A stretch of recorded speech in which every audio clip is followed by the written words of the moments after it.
Hello and welcome to 4-Minute Film School. My name is Valentina V, and today we are talking about commercial lighting setups. Let's go.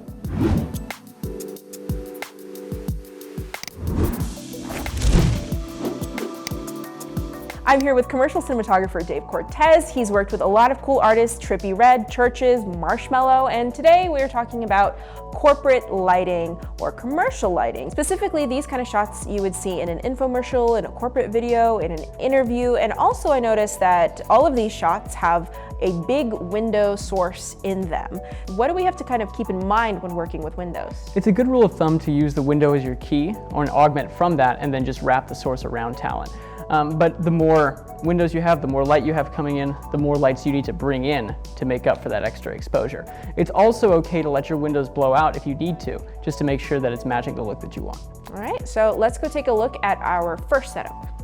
So this first setup is kind of my worst nightmare as a DP because it's a room full of windows. So you're thinking, how do I even control this light? So how did you go about that? So for this setup, we put talent aligned with the corner of the room. So we had the leading lines from the walls, from the floor, and the windows all leading to the talent's face. So even though the windows are going to be a little bit blown out, the face is what you're paying attention to. And then we also used a little bit of fog in the background to make the windows feel more like a bloom and less like a digital sensor clipping up with the exposure.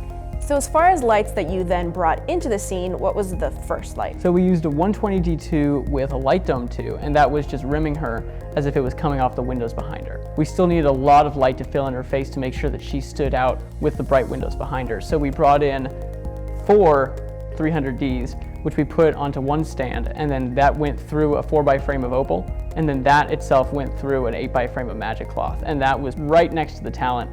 To get as much exposure out of that and softness as we could. Using the 4x frame between the 8x and the source made it feel like one source by the time it hit the 8x frame, and it also allowed us to have the lights a little bit closer to the frame than we normally like, and that's just because of the location size limitations. So you also added a cutter at the bottom of that. What was that? So we added an 8-foot wag flag, which is pretty much just a paddle with a bunch of rolled up black grid on it that is used as a great bottomer or topper for 8x frames and larger frames like that. So I was able to cut the light off of her body while still keeping a good look on her face. And that's just to, again, draw the audience's attention to her face. You also introduced some negative fill there on the left side of the face. So we added a 4x flop just on the left side of camera, and that was just to get a little bit more of a ratio on her face than we had before. So to give that definition, having that negative fill, super good, super useful. Even high key lighting can still feel motivated and you can still have a contrast ratio. Yeah, let's take a look.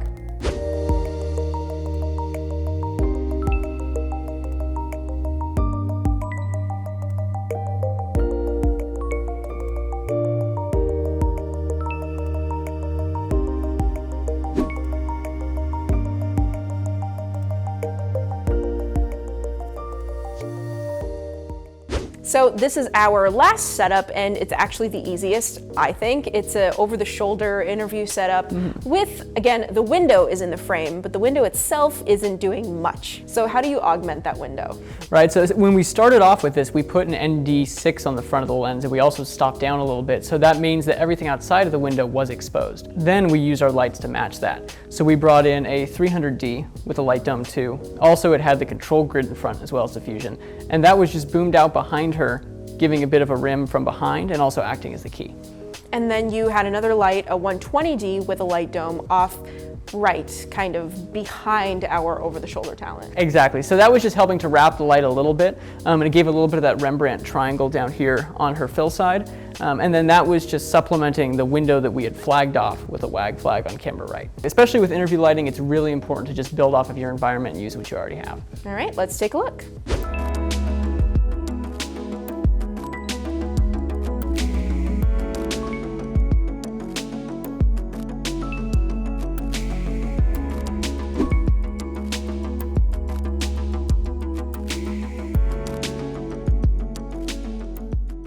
So there's your commercial lighting episode, specifically using big windows in your shot. So Dave, what are the things that we should keep in mind yet again? So with those big windows, you can always wrap that light with your own big source. Just remember that more light is in the frame, the more light you need to bring in to supplement that.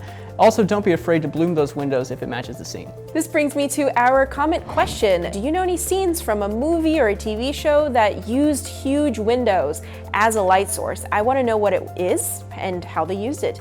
The best answer is going to win an SKB case. Just the case though, not all the lights inside. If you have a question for Dave or for me, all of our social media is going to be down in the description, so go check it out. And if you like this, if you like what we do, please actually do subscribe and like. It really does help, and we appreciate it.